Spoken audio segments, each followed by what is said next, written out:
का जड़ कर्म चेतन बंधकारु कर्म के अवसान का कह कर स्वरूप यथार्थ जग का जो किया उपकार है उसके लिए जिन वाणी माँ को वंदना शत बार है वंदना शत बार है वंदना शत बार है।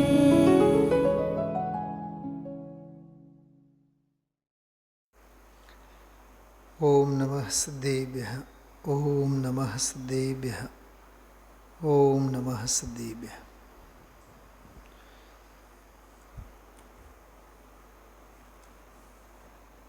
વચનામૃત ઉપરના છેલ્લા ગણતરીના સ્વાધ્યાય બાકી છે. આજે 166મું પ્રવચન 408 અને 9 આ બે બોલો ઉપર બહુ અપૂર્વ પ્રવચન. સિદ્ધ ભગવંતોની શાંતિ અને સાધક મુનિ ભગવંતોની શાંતિ વિતરાગતા ખૂબ જ અદ્ભુત અને અપૂર્વ વિચારમાં વારંવાર લેવા જેવો સ્વાધ્યાય હતો. થોડી ચર્ચા આપણે ગઈકાલના 165 નંબરના પ્રવચન પરથી આપણે શરૂ કરીએ છીએ. 406-7 આ બે બોલો અને આજના પ્રવચનમાં 408 અને 409 ચારેય બોલો ઉપર આપણે થોડોક અભ્યાસ ચિંતન કરીએ. સૌથી પહેલાં જુઓ 406 નંબરનો બોલ. એમાં મૂળ બોલ છે 196 પાના ઉપર પ્રવચન પુસ્તકમાં અમૃત પ્રવચનમાં 196 નંબરના પાને છે 406 નંબરનો બોલ. સીધો બોલ વાંચું છું પછી આપણે વાત કરીએ. તું અનાદિ અનંત પદાર્થ છો, જાણવું તારો સ્વભાવ છે. શરીરાદિ જડ પદાર્થો કંઈ જાણતા નથી. જાણનાર તે કદી નહીં જાણનાર થતો નથી. ફરી એકવાર જો. તું અનાદિ અનંત પદાર્થ છો, જાણવું તારો સ્વભાવ છે. શરીરાદિ જડ પદાર્થો કંઈ જાણતા નથી. જાણનાર તે કદી નહીં જાણનાર થતો નથી. નહીં જાણનાર તે કદી જાણનાર થતા નથી. સદા સર્વદા ભિન્ન રહે છે. જડ સાથે એકત્વ માનીને તું દુઃખી થઈ રહ્યો છે. તે એકત્વની માન્યતા પણ તારા મૂળ સ્વરૂપમાં નથી. શુભાશુભ ભાવો પણ તારું અસલી સ્વરૂપ નથી. આ જ્ઞાની અનુભવી પુરુષોનો નિર્ણય છે. તું આ નિર્ણયની દિશામાં પ્રયત્ન કર. મતિ વ્યવસ્થિત કર્યા વિના ગમે તેવા તર્કો જ ઉઠાવ્યા કરીશ તો પાર નહીં આવે. જો પહેલી નજરે જોતા આપણને આ બોલ માત્ર 10 લીટીનો બોલ લાગે છે. પણ આ 10 લીટીના બોલમાં 7-8 બધા ચિંતન બિંદુ છે, વિચાર બિંદુ છે. આગમ અને અધ્યાત્મના આમાં રહસ્યો છુપાયેલા છે. પહેલો બોલ, તું અનાદિ અનંત પદાર્થ છો. જો જગતની વાત ન કરી, એમાં માત્ર ને માત્ર આત્માની વાત કરી. અનાદિ અનંત કાળની અપેક્ષાએ પણ વાત કરી. અનાદિ નિધન કે અનાદિ અનંત પદાર્થ છો એટલે છો અસ્તિત્વ. અહીંયાથી એમાં સ્વીકૃત રાખી.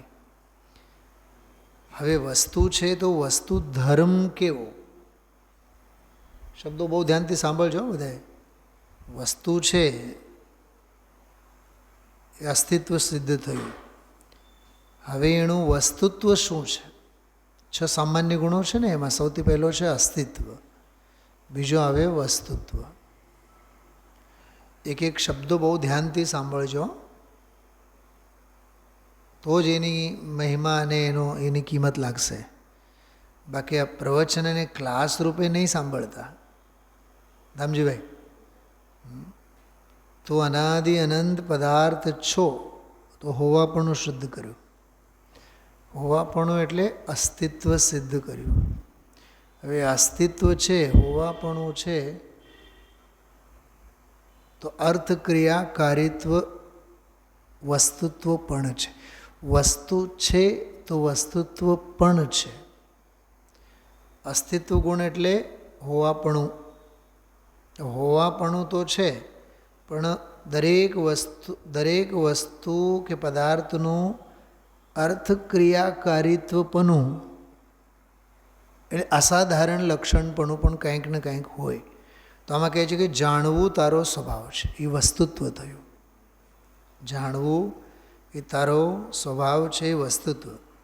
શરીરાદિ જડ પદાર્થો કંઈ જાણતા નથી. હવે જગતની વાત કરે છે, જગતની વાત, શરીરાદિ પર પદાર્થોની વાત. જો શરીર આદિમાં બધા જ આવ્યા. શરીર, સંયોગ, સ્ત્રી, પુત્ર, પરિવાર, દ્રવ્ય કર્મ, ભાવ કર્મ, નો કર્મ, અરે પંચ પરમેષ્ઠી પણ આવ્યા. શું કીધું ભાઈ જયેશભાઈ? સ્ત્રી, પુત્ર, પરિવાર વગેરે માત્ર અજીવની જ વાત નહીં, કે જીવની જ વાત નહીં, પાંચે પરમેષ્ઠી પણ આવ્યા આમાં. કેમ કે શરીરાદિ જડ પદાર્થો કંઈ જાણતા નથી. તેમાં સિદ્ધો અને પરમેષ્ઠી વગેરે કેવા આવ્યા? અરહંત, સિદ્ધ, આચાર્ય, ઉપાધ્યાય વગેરે કેવી રીતે આવ્યા? અરે જે તે અરહંત, સિદ્ધ, આચાર્ય વગેરે એ એના આત્માને જાણે ને, પણ મારો જે જાણક સ્વભાવ અને મારો જે જાણવાનો સ્વભાવ ભાવ છે એ મારામાં જ ને. તો મારું જાણવાપણું મારામાં છે, તો એમનું જાણવાપણું એમનામાં છે. એટલે મારામાં એમનું કાંઈ જાણવાપણું નથી. એટલે અજીવ તો ખરા જ, જગતના બધા જ જીવો પણ આવ્યા. બરાબર? તે કદી નહીં જાણનાર થતો નથી. હવે જો બહુ માર્મિક વાત, જાણનાર તે કદી નહીં જાણનાર થતો નથી. એટલે જે જ્ઞાયક ભાવે છે, જે જ્ઞ ભાવે છે, તે કર્તા ભાવે ન હોય. જ્ઞાતા ભાવે રહેનારો કર્તા ભાવે ન હોય. શું સમજાય છે? જે જાણનાર સ્વભાવે રહે છે એ નહીં જાણનાર સ્વભાવે કોઈ દિવસ હોય નહીં. સમજાણું?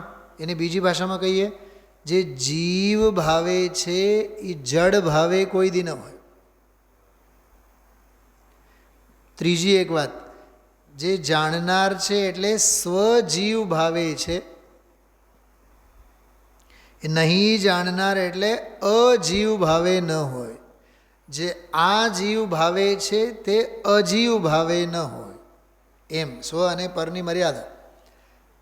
આમાં તો બહુ સરસ ધૂળ કાઢી છે ગુરુદેવશ્રી. તો શુભાશુભ ભાવો, રાગ ભાવ, દાન દેવાના ભાવ, અરે મંદિરો બનાવવાના ભાવ, ભક્તિના ભાવ, એ બધા રાગ ભાવ છે. એ નહીં જાણનાર ભાવ છે, અજીવ ભાવ છે, એમ કીધું છે. જીવ જાણનારો તે ભાવે કદી થતો નથી. અચ્છા, બીજી વાત, જાણનાર તે કદી નહીં જાણનાર થતો નથી. ખબર આમાં શું છુપાયેલું છે? સમય સારજીની છઠ્ઠી ગાથા છુપાયેલી છે. પ્રમત્ત નથી, અપ્રમત્ત નથી, એક જ્ઞાયક ભાવ છે, એ વાત આમાં છુપાયેલી છે. શું સમજાણું? એવો માલ છે એમાં. પ્રમત્ત ભાવને ખબર છે કે પ્રમત્ત છે. સાતમું ગુણસ્થાન એને ખબર છે કે અપ્રમત્ત નામનું ગુણસ્થાન છે. શ્રેણીના ગુણસ્થાનોને ખબર છે કે શ્રેણીના ગુણસ્થાનો છે. ગુણસ્થાનને જ ક્યાં ખબર છે કે ગુણસ્થાન છે? ફોડો માથું તો આ સમજાય. જો કે આ કાલનો બોલ છે. મેં આજે સવારે ત્રીજી વખત ગઈકાલનો પ્રવચન સાંભળ્યું. ગઈકાલે તો 2 વખત સાંભળ્યું. પણ ગઈકાલનો જ પ્રવચન સવારે ફરીથી મેં સાંભળ્યો, એટલે મારું મન આમાં એટલું બધું રમે છે. અમે દાન આપ્યા, અમે મંદિર બનાવ્યા, અમે સમાજનું જોઈએ છીએ, અમે સમાજની સેવા કરીએ છીએ, અમે વ્યવસ્થા કરીએ છીએ, અમે સમાજમાં સૌથી મોટા દાનદાતાર. લો ગાંગુલીની જે વાત કરી, અરે પણ દાન દેવાના ભાવી રાગ ભાવ છે, એ અજાણતો ભાવ છે. ભલભલાના પાણી ઉતરી જાય, કેમકે જાણનાર ભાવ અજાણનાર સ્વરૂપે થતો નથી. જીવ ભાવ જડ ભાવે થતો નથી. અરે જીવ જ જડ ભાવે થતું નથી એમ નહીં, જડ પણ જીવ ભાવે થતું નથી. શું કીધું? ઓય જયેશભાઈ, આપણે કહીએ ને અભિમાનમાં આવીને, અમે તમારી ઘરે નહીં આવશો, પણ એ તો તારી ઘરે નહીં આવે. તું શું કામ તુંડ મિજાજી બનીને ફરે છો? અમારી તમારે હારે વાત નથી કરવી. અરે એણે પણ તારી હારે ક્યાં કરવી છે વાત? તને એની પડી નથી એટલું જ નહીં, એને પણ તારી નથી પડી.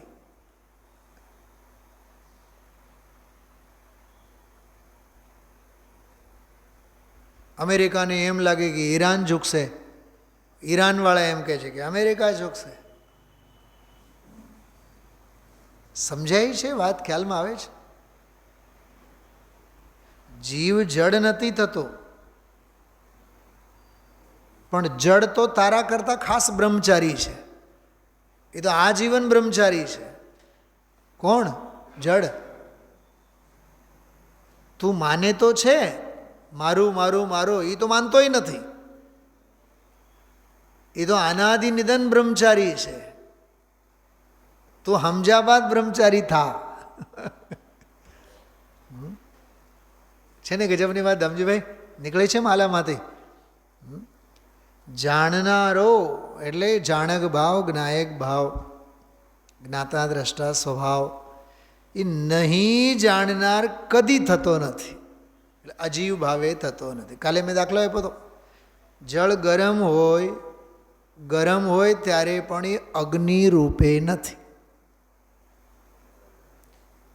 એના ટીપે ટીપે જળત્વ છે, જળપનું જ છે, અગ્નિપનું સ્પર્શું જ નથી ને. પણ આંગળી નાખે તો આંગળી તે બળીને ભસ્મ થાય ને, બધી વાત સાચી, પણ જળના સ્વભાવ પાસે જઈને જો, શીતળતા સિવાય જળમાં કંઈ નથી.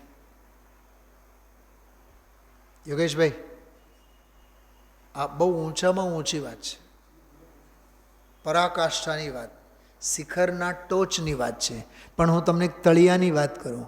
મૂર્ખાને તમે ગમે તેટલું તત્વ સમજાવો, જેને હજી નરક નિગોદમાં ભ્રમવાનું છે, એને આ વાત ક્યાંથી ટપો પડે? આમાં સમાધિ શતકમાં ઈષ્ટોપદેશમાં એક ગાથા છે, અજ્ઞાનીને જ્ઞાની બનાવી શકાતું નથી અને જ્ઞાનીને અજ્ઞાની બનાવી શકાતું નથી. નાગ્યો વિજ્ઞત્વ મૃચ્છતિ, અજ્ઞાનીને જ્ઞાની બનાવી શકાતું નથી. રાજુભાઈ, ત્યાં માત્ર ના સમજને સમજદાર બનાવી નથી શકતું એટલું જ નહીં લેવાનું. ના સમજ એટલે જડ. શું કીધું? આ શું છે? આ અજ્ઞાન છે. અજ્ઞાન છે એટલે આમાં જ્ઞાન નથી, બુદ્ધિ નથી. આમાં આ અબુદ્ધિ તત્વ છે, અજ્ઞાન તત્વ છે. આમાં ચૈતન્યનું નૂરનું પૂર નથી. તો જીવ હોવા છતાં પણ જે સમજણ નથી ધરાવતા એ જડ જેવા જ છે. શું કીધું? તો જડ જેવાને કોણ સમજાવે? જડને ન સમજાવી શકાય, જડને તો નહીં જ સમજાવી શકાય, પણ જડ જેવાને પણ ન સમજાવી શકાય. ખ્યાલમાં આવે છે? જાણનારો કદી નહીં જાણનારો થતો. સમ્યક દૃષ્ટિ કોઈ દી મિથ્યા દૃષ્ટિ જેવું આચરણ કરે તો સમ્યક દૃષ્ટિને મિથ્યા દૃષ્ટિ બનાવી નથી શકતું, બનાવી નહીં શકાય. અને મિથ્યા દૃષ્ટિને, ના સમજને મૂર્ખાને આખી દુનિયાનો બોજો અને ભાર ઉતરી જાય આવો આ સૂત્ર છે. જાણનાર તે કદી નહીં જાણનાર થતો નથી, નહીં જાણનાર તે કદી જાણનાર થતા નથી. અચ્છા, આમાં ધ્યાન જવું જોઈએ તમારે બધાનું. અચ્છા, જગતમાં મને એક વાત બતાવો, જાણનારા કેટલા? થોડુંક વિચાર કરો. બોલો રાજુભાઈ, બોલો. આમાં એક મર્મ છે. હું ગ્રામરની અપેક્ષાએ વાત કરીશ હમણાં. જાણનારા કેટલા છે દુનિયામાં? વિશ્વ કોને કહેવાય? 6 ખંડના સમૂહને, 6 દ્રવ્યના સમૂહને વિશ્વ કહેવાય. બરાબર? તો જીવ કેટલા છે? અનંત. બરાબર? અજીવ, અનંત, આનંદ, ધર્મ, અધર્મ, આકાશ, કાળ એક એક છે. આકાશ એક છે, કાળ દ્રવ્ય અસંખ્યાત છે, આકાશ દ્રવ્ય તો એક છે. તો જાણનારા કેટલા છે? જીવ કીધું ને, જીવ કેટલા? અનંત. પણ આમાં જો શું લખ્યું છે?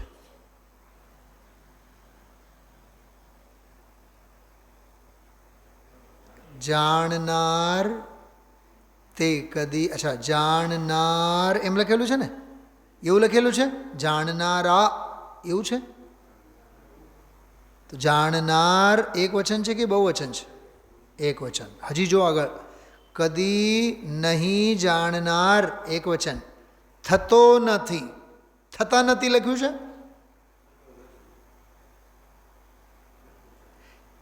હવે બોલો, આ વિશ્વમાં જાણનાર કેટલા છે? તો હમણાં તો બોલતા હતા કે અનંત છે. એ આ વ્યાકરણ છે. એ જયેશભાઈ, આ વ્યાકરણ એક એક શબ્દના કાના માત્રા ધ્યાનથી વાંચવાના. જાણનારા તે કદી નહીં જાણનારા થતા નથી એવું નથી લખ્યું. જાણનાર તે કદી નહીં જાણનાર થતો નથી. એક વચનની ક્રિયા છે.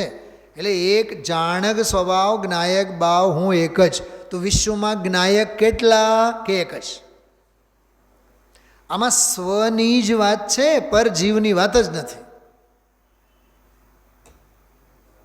હું ખેંચીને નથી કાઢતો, નીકળે છે એમાંથી દૂધ.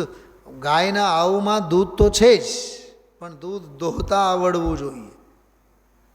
હવે બીજો વાક્ય જો, નહીં જાણનાર તે કદી જાણનાર, ક્રિયાપદમાં જો થતા નથી. ઓલામાં લખ્યું થતો નથી, અને આમાં આવ્યું થતા નથી. તો આમાં ધર્મ, અધર્મ, આકાશ, કાળ, અજીવ બધા આવી ગયા એમાં. તો જાણનાર જે જીવ છે એ નહીં જાણનાર થતો નથી, અને નહીં જાણનાર તે કદી જાણનાર થતા નથી. કેટલાનું ધ્યાન ગયું હતું? થતો નથી અને થતા નથી એના ઉપર. આ શું છે ખબર? આ ઈવીએમ મશીન હોય ને, ઓલો વોટિંગ વાળો, એ મશીન વાળું છે. આ ખબર જ નહીં કે મત આપણે કોને આપ્યા. એમને એમ વચાઈ જાય. 24 કલાક તો 36 કલાક થઈ ગયા થતો નથી અને થતા નથી વાળું વાક્ય વાંચીને. પણ એનો અર્થ અત્યારે કરીએ છીએ આપણે. આ અધ્યાત્મ છે, પોતાની જ વાત છે, માટે થતો નથી જ આવશે, થતા નથી એમ નહીં આવે. કેમ કે દુનિયાના જીવોની વાત અહીંયા કરવાનું ઇષ્ટ જ નથી. શું સમજાણું? આજની તારીખમાં કહો ને યોગેશભાઈ, આજની તારીખમાં, ગઈકાલની તારીખ, મારા બાઇકમાં અને કારમાં પેટ્રોલ છે કે નહીં એની ચિંતા મારે કરવાની. ગામના બાઇકમાં અને કારમાં પેટ્રોલ છે કે નહીં ગામ ચિંતા કરશે.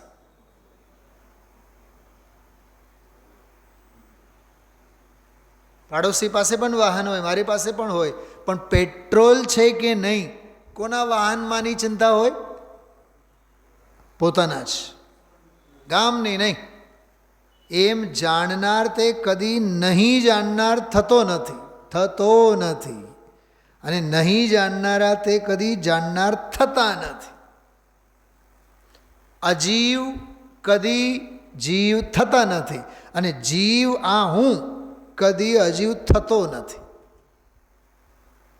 આ ઉપલું માળ બધું ખાલી કરો ને તો આ હવા ભરાય, નહીં તો આ હવા નહીં ભરાય.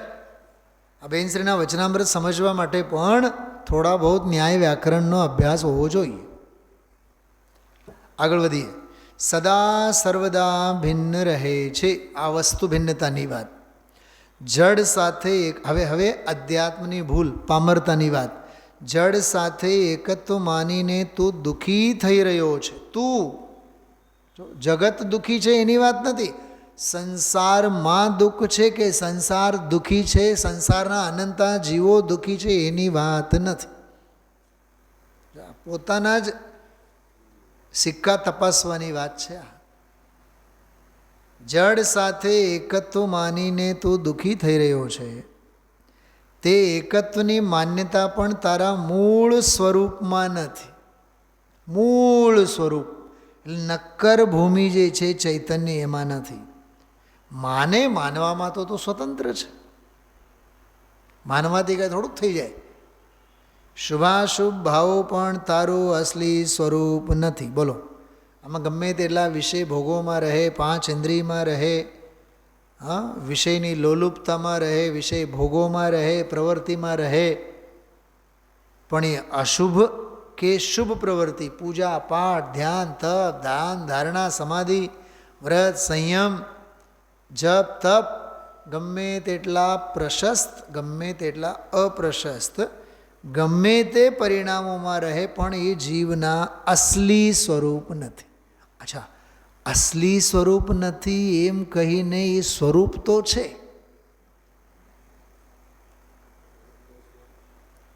પણ નકલી સ્વરૂપ છે. વ્યવહારે ઉપજાવેલા, ઊભા કરેલા. આપણે કહે ને કે ઘરે કામવાળી હોય તો 10, 12, 15 વર્ષથી કામ કરતી હોય તો ઘરના એકો એક કરોડપતિ શું કહે એને? માસી. તો માસી કહેવાથી માસી થઈ જાય? કરો એના નામે 1 લાખ, 2 લાખ, 10, 20 લાખ. જો તમે એની માસી કહો છો તો એની દીકરીના લગ્નમાં કરિયાવર કરો 5, 50 લાખ. બોલો, મને તો ઘણીવાર એવું લાગે કામવાળીને માસી કહેવું એ અભૂતાર્થ વ્યવહારનો સર્વોત્કૃષ્ટ દાખલો છે. ઘરે ઘરે કહે માસી. કદાચ એ માસીના દીકરીના લગ્ન હોય તો જાય તો 500 રૂપિયાનો ચાંદલો કરશે, જમશે તો નહીં જ. કરોડપતિ કામવાળીની ત્યાં કેવી રીતે જમે? અને એ ગજા બહાર જઈને 500 રૂપિયાનું મીઠાઈનું પેકેટ કરોડપતિના ઘરે આપશે. એને ખબર છે આ અભૂતાર્થના ઘરે આ ભૂતાર્થ ભગવાન કોઈ દી ભોજન તો નહીં જ કરે, ચાખશે નહીં. છેલ્લી ઘડીએ આવશે 1 મિનિટ માટે. રાજુભાઈ 25 વર્ષથી 50 વર્ષથી, અરે એ કામવાળીના ખોળે જ કરોડપતિનો બાબો મોટો થયેલો હોય. રિક્ષામાં, ગાડીમાં તેડવા મૂકવા, એ દીકરાના લગ્નમાં. અરે દીકરાની ઘરે સંતાન આવી જાય તો એની પણ સેવા શુશ્રૂષા ઓલી માસી કરશે. હોસ્પિટલમાં પણ એ રહેશે. તોય ઓલો લોભીઓ શેઠીઓ માસીના ખાતામાં કોઈ દી 1 લાખ, 2 લાખ, 10, 20 લાખ નહીં નાખે. કેમ કે કહેવા પૂરતો માસીનો વ્યવહાર છે. સાચું કહું તમને, ઓલી માસીને જો જીનવાની કાનમાં પડે ને તો એને તો સ્પષ્ટ દેખાય આવે ધુતારાઓની ટોળી. સમ્યક દર્શન થઈ જાય એને. શું સાહેબ, આવા બધા માસા, માસી, ફૈબા, જેમ ગુરુદેવશ્રીને પાડોશમાં એક મુસલમાન રહેતા, હવે એ માને ભાઈ તરીકે બોલાવતા, એટલે એ પછી મામા તરીકે ગુરુદેવશ્રી એમને કહેતા.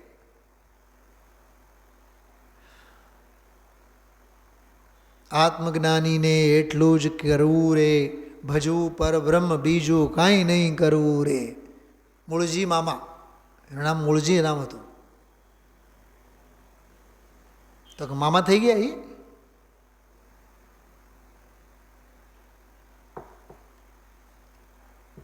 ખરેખર લોક વ્યવહારના સંબંધો બધા કેટલા તકલાદી છે.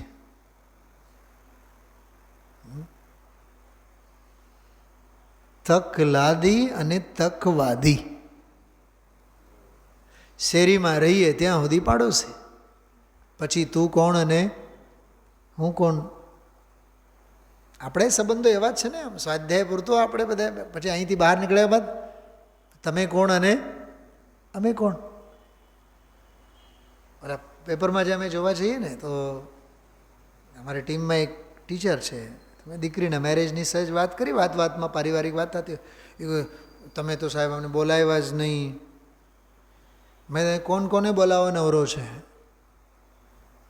મેં અત્યારે 60-70 જણા છે, 10-20 જણા તો ઉપર વયા ગયા, 15-20 જણા તો આવ્યા જ નહીં, 25 મુહૂર્તિયા તો નવા આવ્યા છે. કોણ કોના હગા? અને સાચી વાત કરું હું તમને, બિલકુલ દિલથી વાત કરું, કોને યાદ રાખવા જેવું છે બતાવો?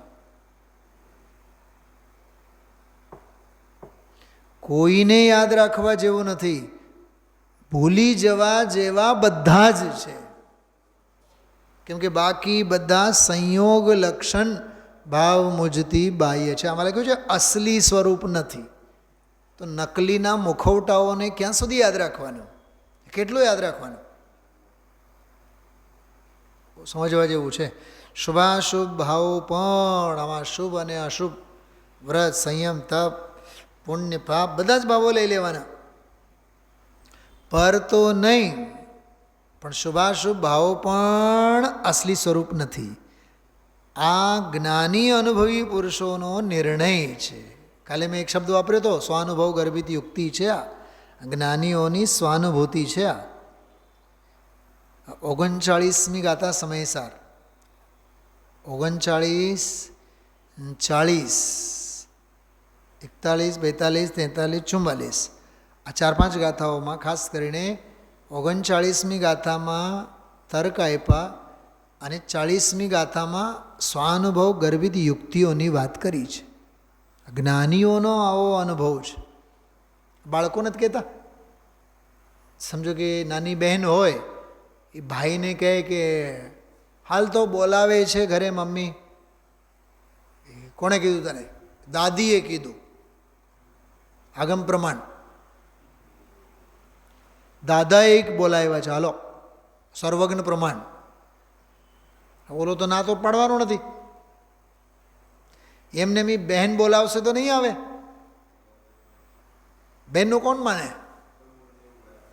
સમજાય છે? એને આગમ પ્રમાણ દેવું પડે. અને દુનિયા માને નહીં. સમજીભાઈ, જ્યાં સુધી આગમ પ્રમાણ શાસ્ત્ર પ્રમાણ આપે નહીં ને ત્યાં સુધી દુનિયા માને જ નહીં.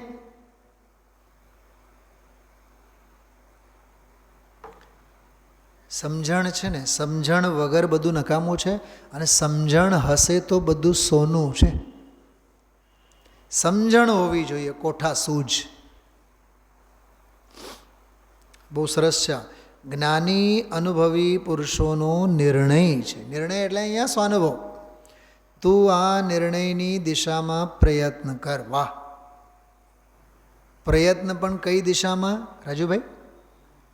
સાંભળવાની દિશામાં નહીં. ઓઘે ઓઘે ક્રિયાઓની દિશામાં નહીં. બીજા ક્રિયાઓ કરે એટલે મારે પણ કરવાની એમ નહીં. આંધળે આંધળું નહીં કરવાનું. એક વખત અમારે ત્યાં સ્કૂલમાં છોકરાઓને ફોર્મ ભરવા માટે કીધું, 11મા ધોરણના. બધા ફોર્મ ભરતા હતા. નામ લખો, પૂરું નામ લખો, પપ્પાનું નામ લખો, પછી એડ્રેસ લખો, ફોન નંબર લખો. તો 2 છોકરીઓ બાજી પડી. તો એ કહે કે સર, આ જુઓ ને, એડ્રેસમાં મારું જ એડ્રેસ લખી નાખ્યું છે. એડ્રેસ તો લખવાનું છે પણ કોકનું નહીં, પોતાનું. એમ ક્રિયાઓ કરવાની છે પણ સામેવાળા કરે છે એ વિચારીને આંધળું અનુકરણ ન કરવાનું હોય. અને સાચી વાત કરું તમને, ક્રિયાઓની બાબતમાં દેવ, પૂજા, પાઠ, પ્રક્ષાલ, વિધાન, પંચકલ્યાણકો, આ ક્રિયાઓની બાબતમાં આંધળું અનુકરણ 99% થાય છે. દેખાદેખી જેને કહેવાય. એટલે આમાં કહેવાય કે આ નિર્ણયની દિશામાં પ્રયત્ન કર. એટલે જ્ઞાનીઓએ જે નિર્ણય કરેલ છે તે દિશામાં તું નિર્ણય કર. મતિ વ્યવસ્થિત કર્યા વિના ગમે તેવા તર્કો જ ઉઠાવ્યા કરીશ. એમાં ગુરુદેવસે આજે બોલ્યા, ક્રિયા કરશું, થોડુંક આ સાંભળશું, થોડુંક ઓલું વાંચશું, થોડીક જાત્રાએ જાશું, થોડુંક દાન આપશું તો આત્મકલ્યાણ થશે. આ બધા કુતર્કો છે, સાચા તર્કો નથી. સતર્ક થઈને વિચાર કર્યા વિના કુતર્કો મટવાના નથી. સતર્ક થઈને તો તર્કો જ ઉઠાવ્યા કરીશ તો પાર નહીં પામે. આ તો ગઈકાલનો બોલ હતો. હવે આજે જે બોલ, ગઈકાલે જ આ બોલ થોડોક વિસ્તારથી સમજાવ્યા, ફરી પાછો આ બોલ આજે પણ લીધો હતો.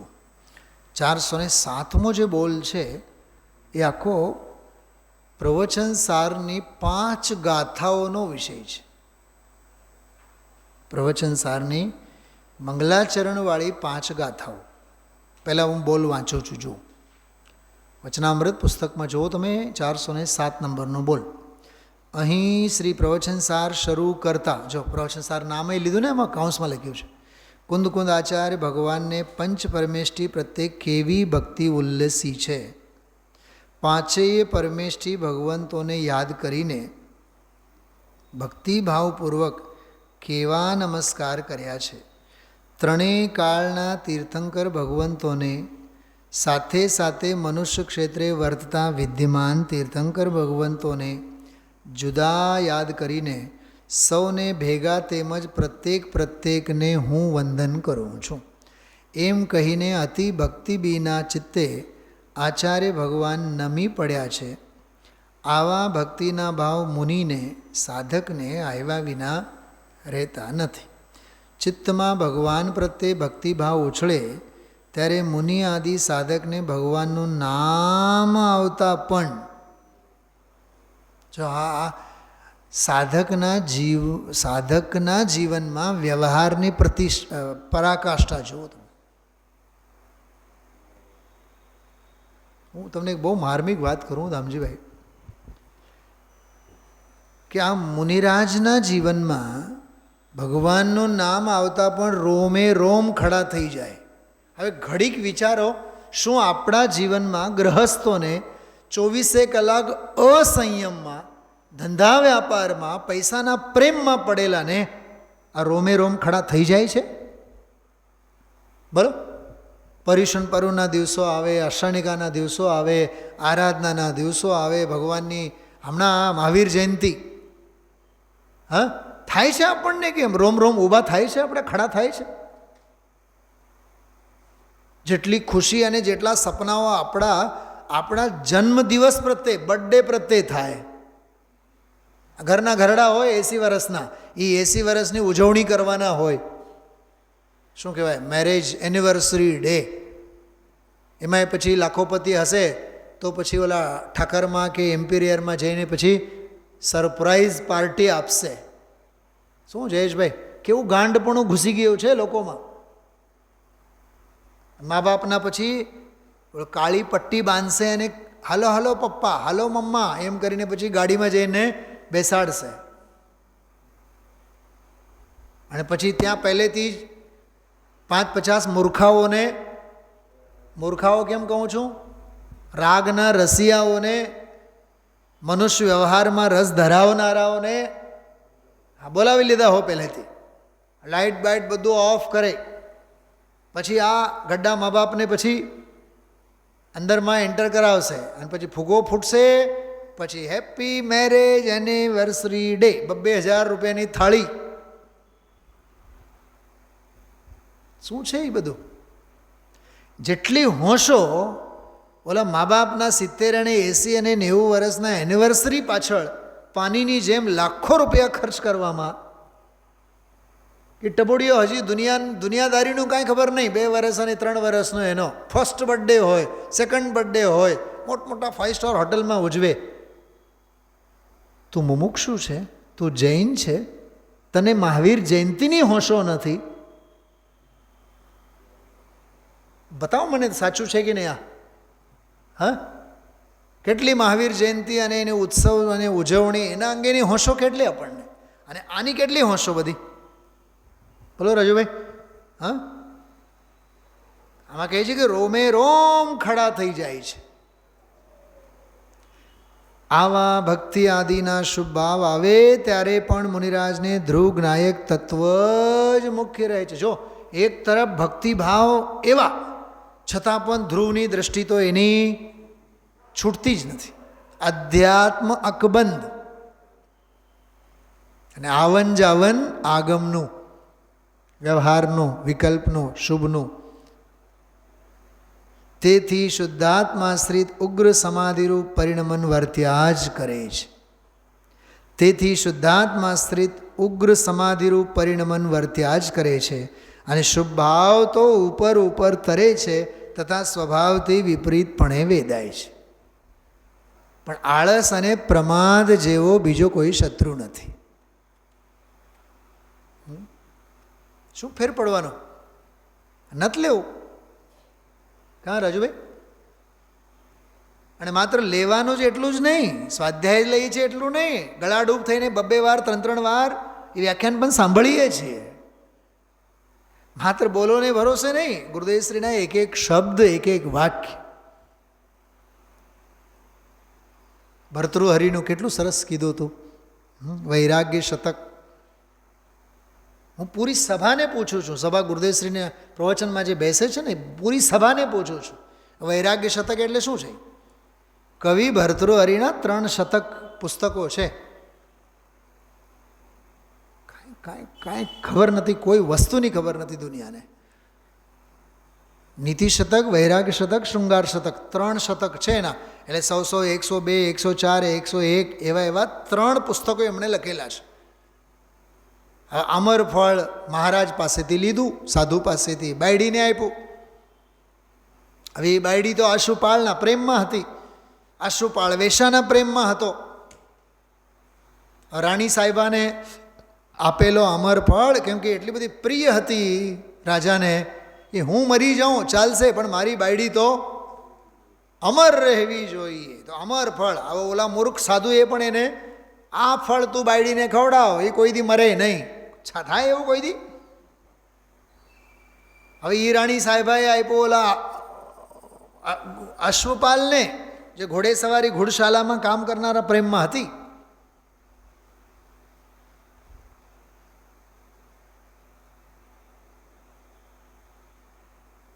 નહીં, રાણી ડાયના, લંડન, એવા ઘાટ હતા એના. હવે એના પ્રેમમાં હતી અશ્વપાલના. અશ્વપાલ રાણી સાહેબા પ્રત્યે તો કુણી લાગણી ધરાવતો હતો, પણ એ વેશ્યા સેવન પણ કરતો. અને એ વેશ્યા આ રાજાના પ્રેમમાં હતી. કોને પ્રેમ કરે? રાજા રાણીના હવાલે, રાણી આશુપાલના હવાલે, આશુપાલ વેશ્યાના હવાલે, અને વેશ્યા રાજાના હવાલે. એટલે જ ગઈકાલે એક પંક્તિ બોલ, નહીં દેખ્યો કુછ સાર જગત મેં, નહીં દેખ્યો કુછ સાર.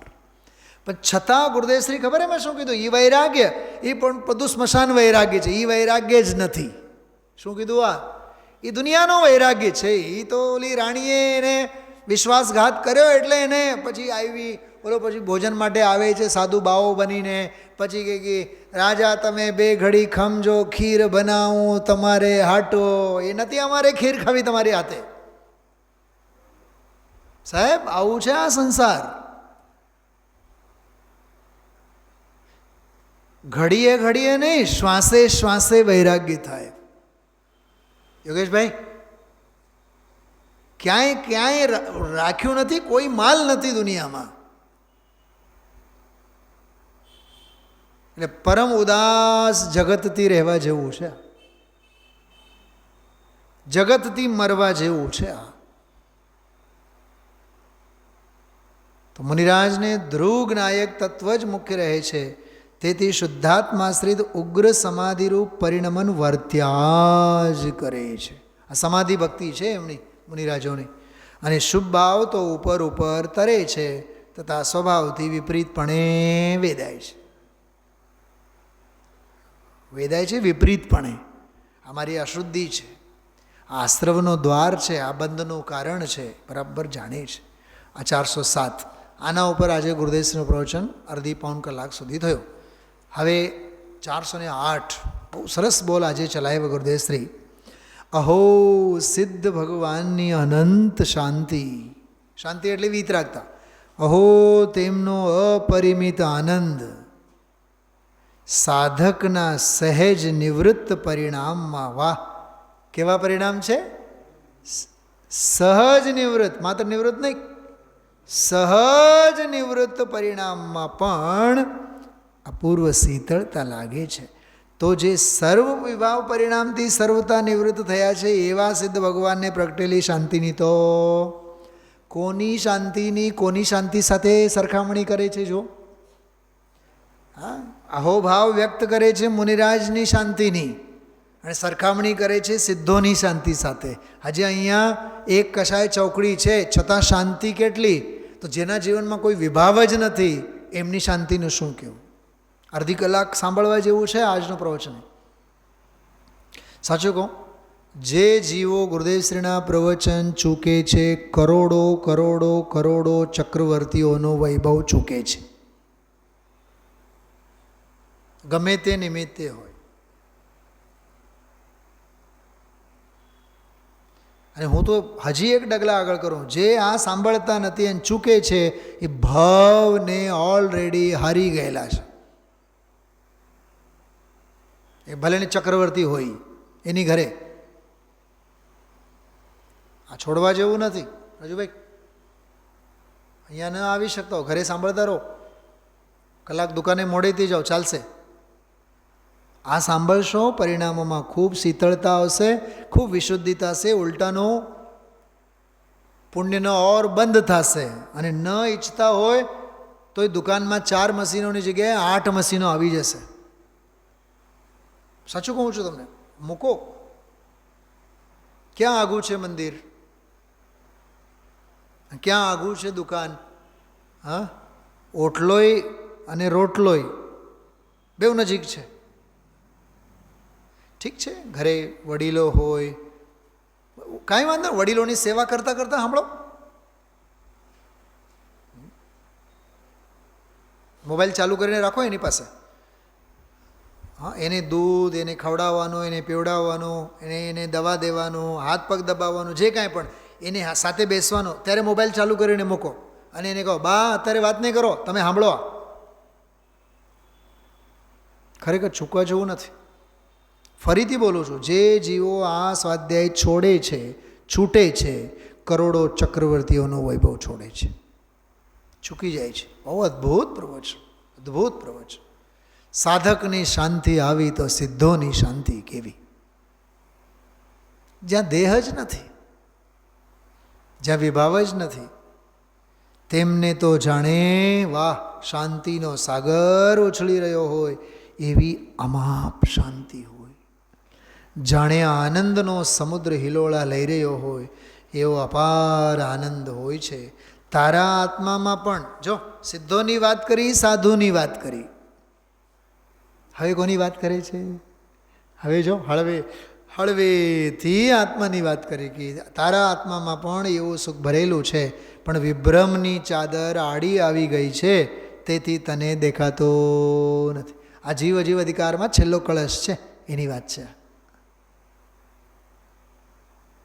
22-23 નંબરનો કળશ છે. દરિયો છે લહેલહાતું, ઉછળતું, પણ સામે આળસ છે ચાદરની, તો દરિયો દેખાતો નથી, આંખે પડળ આવે. એમ શ્રેષ્ઠ આત્મહિતનો માર્ગ સામે હોવા છતાં મોહની ચાદર છે એટલે આ દેખાતું નથી. બધું હોવા છતાં પણ ગુમાવી બેસવાના અપલક્ષણો છે. વિચારજો. ઓમ નમઃ સિદ્ધિભે.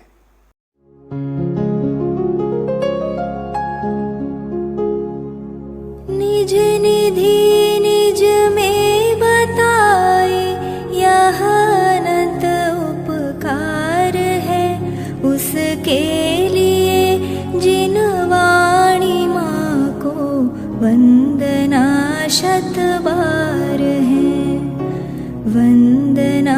शत बार है, वंदना शत बार है।